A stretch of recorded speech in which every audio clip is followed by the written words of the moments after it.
The archive job grew out of a fundraising job when Mike Booker, who had been classics master and second master since forever, he actually joined the school in about 1938, and he retired from teaching in 1980 and immediately took on the job of fundraising for the Princess Anne block. And he had to build up a database, a 1980s style database, card catalogue of former pupils so that he could contact them and ask for their support. And he used the registers that we still keep in the office and refer to frequently. And from that he started taking care of other old documents, old photographs, chronicles and so on that people didn't want to throw away and that were of interest for the school's history. And when he retired, they appointed me. They felt they wanted a professional archivist now, and the job grew from taking care of archives, ephemera, registers, photographs, minute books, all sorts of things. It expanded to taking care of records of former pupils, and we answer inquiries ranging from did my great-grandfather come to the school in 1830 to please could I have my A-level certificates from last year because I forgot to pick them up, and everything in between. And as the digital age comes upon us, we are transcribing registers, arranging to have registers scanned, taking care of more and more pupil records, exam records, personnel records, and we are surrounded by boxes and boxes of school uniform, ephemera, old videos, a suitcase full of records about people who served in the Second World War, and really everything you could possibly wish to find in a school archive. So, given that the archives have become an integral part of the school and we field external inquiries obviously, but a lot of internal inquiries as well, in 2012 the headmaster received a questionnaire from Wellington College. The headmaster handed over the questionnaire, and Nikki and I heaved a sigh of relief because this meant we wouldn't be organising pupil records in the cellar for a week or two, and we settled down to answer the questions. Anyway, it was an interesting questionnaire, and Nikki, who is a statistician at heart as well as by profession, did some calculations. We were using two sources, the memorial in the Great Hall and the Roll of Honour and Record of War Service in the Chronicle. And there were discrepancies. Not just the figures didn't fit, but we were finding people on one that weren't in the other. So we started working out what was accurate, and the more we checked what was accurate, the more we found that was inaccurate. And the more we checked that, the more we realised that our figures weren't just inaccurate, they were way lower than they should have been. Well, we know over 700 served, over 100 died, and for a school that is not a career military school, that's awful. But compared with Winchester, where generations were wiped out, we weren't losing the same proportion. And the more research we've done, the more we're finding that our numbers begin to match other schools. I mean, so much of what we know about the Great War and this school is thanks to Norwood. Booker wrote to him. He wrote to one of his pupils, A.E. Joll, and I've got those letters.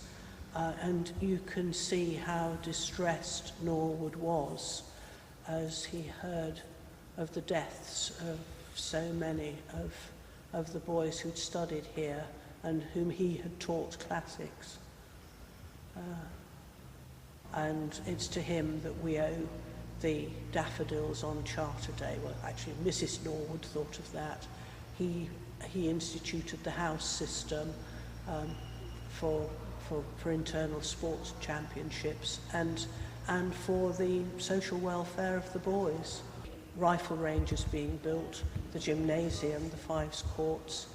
He encouraged more sports to take place on Tyndall's Park Field and had a pavilion built there.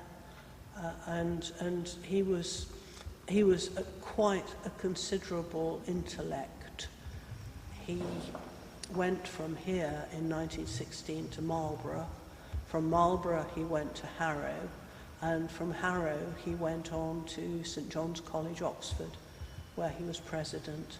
And he always took an interest in this school. Norwood knew the boys. He arrived in 1906, and the ones who were leaving 1910 through to 1916 when he left, they all kept in touch with him. And it's the boys who were going on to Oxford, playing hockey, cricket, rugby. These are the boys that form the core of what we originally knew. But now we're finding people who were here for perhaps 6 months, went off to another school. They're still our former pupils. And suddenly we're finding all this information. And we're not the only people doing this sort of research. Some of the people we have found because other schools have said, we think so-and-so was from Bristol. Was he at your school? Yes, he was. And we didn't know he'd fought, and we didn't know he'd died. So off we go to France and check up, which is of course where Lizzie comes in, because the whole project went beyond the research that we are sharing with family historians, other schools, ultimately with the big projects like Lives of the Great War and telling the people at Thiepval the information we have about the, how many is it? 9, 10? We now have 9 on TFL. Yeah. That seems to be growing almost daily at the moment. And part of what we are now doing, and indeed our line manager is currently in Germany and Poland doing this, we are now trying to put a poppy on all the graves. But Lizzie is the one who has found all the cemeteries and drawn the maps and taken us abroad to visit. Yeah, so one of the first things that I actually did on this project was going through every single one of the boys that we knew we had lost and using the Commonwealth War Graves Commission website to find out where they were all buried and their grave references and the maps for the, not just of where the cemeteries are located, but also of the actual grounds so that we could find them all. And that was quite a big job because a lot of the time their information isn't quite correct, where there's been spelling mistakes in names or they've used their middle name instead of their first name. So that's been a huge job that really is still ongoing. One of the most recent casualties we found, we thought was a duplicate record. Our records had a lot of Hardings, and some of the initials weren't quite right. And one we were fairly sure was a duplicate, but it turned out he wasn't. He was a real person and another casualty. But our worst problem with identifying graves, remind me of the name. Thomas. David Cuthbert Thomas. We could not find his grave anywhere. And then the National Archives, bless their hearts, published some of the wills that the men were writing the night before an advance. And we found his will cross-referenced under the alias that he used to fight. Now, why he was using an alias we do not know, because the family knew he had an alias, the army knew it was an alias. He was overage, he wasn't any particular religion that might have been sensitive, he was English to his roots. Absolutely. We can find no reason why he served. And he put up a lovely backstory that involved a house that his family had lived in many years previously. So, a very, very odd situation. Stanley Frederick Alwyn Martin. From the Canadian War Graves Register, Circumstances of Casualty. Temporary Major, Princess Patricia's Canadian Light Infantry. Date of casualty, 15th of the 9th, 1916. Church of England. Killed in action. During an attack of West Courcelette, and whilst leading No. 4 Company, in the rear of No. 3 Company, along a sunken road which was under considerable shell fire, there were several halts. Upon such occasions his company took shelter under the 3-foot bank on the left-hand side of the road. At each halt, Major Martin went forward a short distance to see what occasioned the delay. During one of these halts, he had proceeded a few yards along the centre of the road and turned towards the company, when he was hit in the head by an enemy rifle bullet and instantly died. Frederick William Lumsden. How he died. The following extract is from a letter written by an officer in France, gives the manner of his death. He was up in the front line trenches of his brigade when an alarm of an attack took place. He immediately, in his usual fearless manner, walked up to see for himself where the trouble was. He exposed himself without regard to his own safety, thinking only of that of his men, and in doing so was shot through the head by a rifle bullet and killed instantly. He was without exception the finest leader I have ever met. I have worked with him now for a year and a half, and we all feel his loss to the division is irreparable. All the honours he gained, during the last year even, in every case were won over and over again, as there was hardly a day when he did not expose himself to danger in a way which was an example to all. His brigade became the finest in the division, solely owing to his fine influence and example. I can't express to you how much every soldier in this division admired him, and how much we feel his loss. What we're trying to establish, and we know we never will, but what we're trying to establish is who served, how many served, some information about their record of service, and how many of them died and where they're buried. Schools like ours that did their best to build up a record at the time are tending to stick to getting their war memorials straight, the casualties.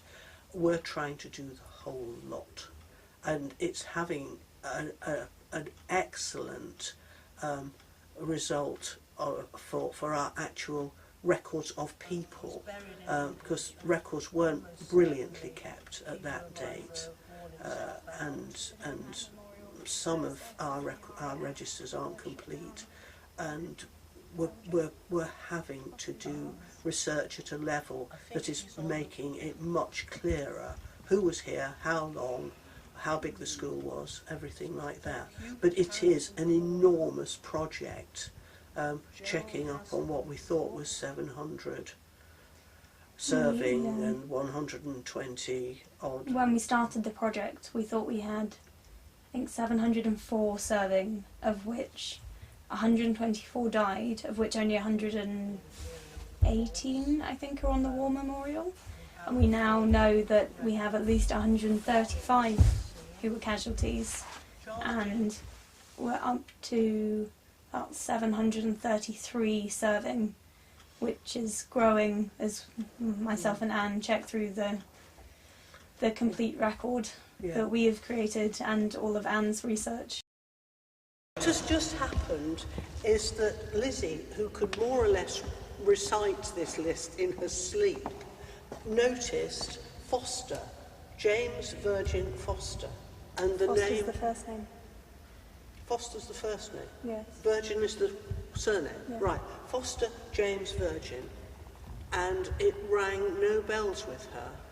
But we have these lapses of memory, and Lizzie has checked her computer, and somehow, despite all our checking, Foster James Virgin hasn't got onto any of our records. Lizzie, what do you have to say about it? But it's not. Bear in mind that the initial research was done by me and her sister Nikki. It is true. So in absentia, we're going to blame Nikki for this, because it was Nikki who first noticed that this wonderful war memorial is not entirely accurate. And does not match the roll of service that we have in the Chronicle. Or real life. But we've double-checked this more than once. And lo, we have got it wrong. The headmaster wants another panel added to our war memorial to cover the people we are finding. We want to add the information we've found to the regimental sites, the county sites, Lives of the Great War, where we've seen, as at Tiepval, a request for information about the people commemorated there, and we want it available on the school website for anybody to look at and check and read about. Our current aim is really to create a website to house all of our research, which doesn't just include the role of serving and the role of honour, but also all of the information about the school life and everyday life that we've gathered from the Chronicles as we've been already going through. got what we call the book on the website, and that's got all sorts of fascinating stuff about how they started a scout troop, which brings to life the stories of those that served and that were casualties. Yes. That we think is important for people to be able Several to see. of them wrote great long articles for the Chronicle, and you can tell these were highly intelligent, extremely well educated boys. The school has a battlefield tour every year. You went I went on it, yeah. They take yeah. a group of 14, 15-year-olds and visit a few cemeteries of significance from the First World War and from the Second World War. And they've already done some research for us, finding graves that were on their route, and we're hoping that they will use more of the information we're finding. There's one of our former pupils, Stanley Booker. Where's he buried? St Vast Post-Military Cemetery That's in right. France. Now in the middle of a housing estate. Yeah. Delightful cemetery. The school now owns his letters home to his parents, so the Year 9s use that quite a lot, but we'd like to see them extending their research to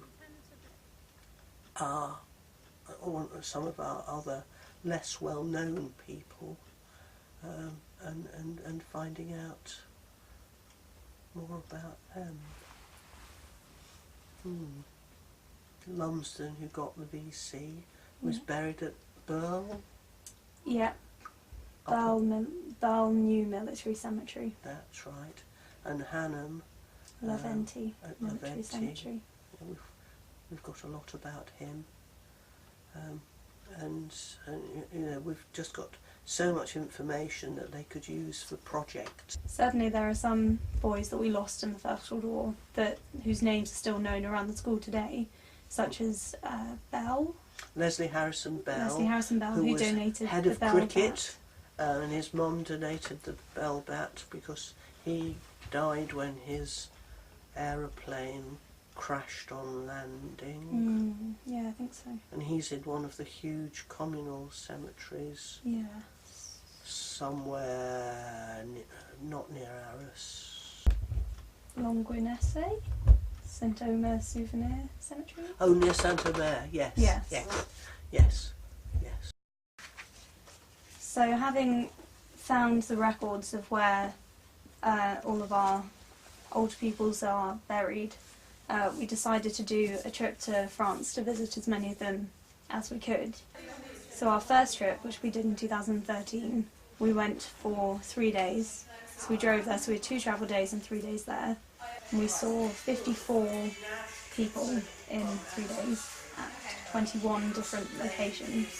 For that trip, because we have so many buried in France and Belgium, we decided to rule out anyone who was in a cemetery by themselves who wasn't of particular interest. So if they hadn't won medals or if they hadn't been particularly significant to the school, we didn't visit them on that trip. So we went to see other people, so people like Hannam and Stradling and Booker, who were of particular significance even though they were by themselves. We made the effort to visit them. So a lot of this was organised on Google Earth, so that all of the cemeteries could be pinpointed, and we could then highlight the ones that we wanted to see. So for the second trip, which we did earlier this year, we went to a lot more places, and basically tried to pick up as many of the ones we hadn't been able to visit this year. So this involved planning routes for every single day. So you can see here, this was the route for day 2 of our trip this year. So this time we went for four days with 2 travel days. We went to 45 different locations. We also revisited some of the ones we'd been to before. So we saw 68 people in 45 places. So we've now seen approximately 100 out of 135, including the ones that we've seen in England as well. So it was a huge amount of organisation, working out where everyone was, how we were going to get there from where we were staying, finding out all the information about them. This folder alone is all the maps and all the information that we collated to take with us. This includes site maps for each of the cemeteries. Does that file include some of the things you read out?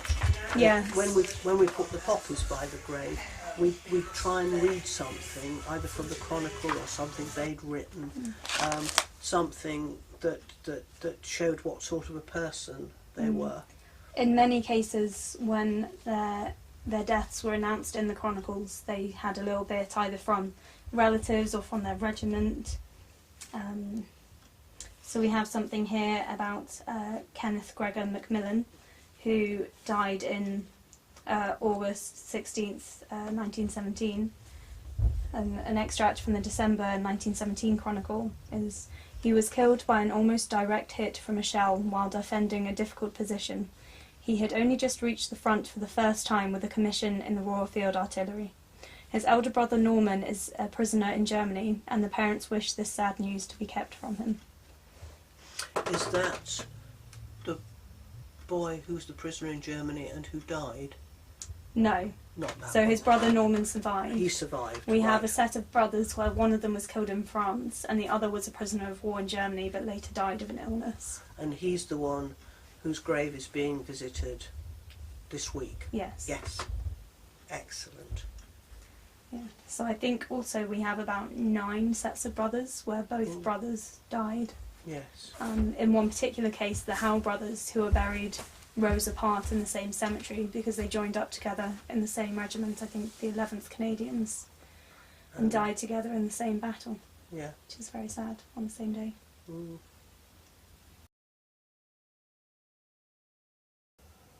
So this is a letter from Cyril Norwood from the Grammar School, Bristol, written on the 24th of October 1916.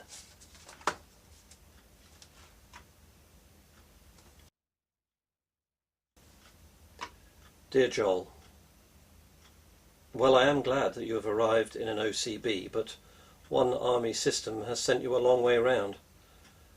I wish I could write you a full letter, but alas, I have no time at all these days, with the affairs of 2 schools to worry me, and a rush of public engagements. The loss I feel most is that of S.C. Booker, on top of the others. He was doing so splendidly and had shown such bravery. There are about 40 gone now, most of them of my time. It is sad that both the St. John's scholars are fallen. R.F. Hitchcock is up at Cambridge in the OCB learning Persian, I believe. I fancy at Christ's, but I'm not sure. If you see him, tell him that he has not ordered his prize. All the others, Bell, Parsons, Hinsey, Root, are in the OCB at Oxford and having a great time. Yes, the school is 528 this term. A great leap up. Mind you come and see me. Yours very truly, Cyril Norwood.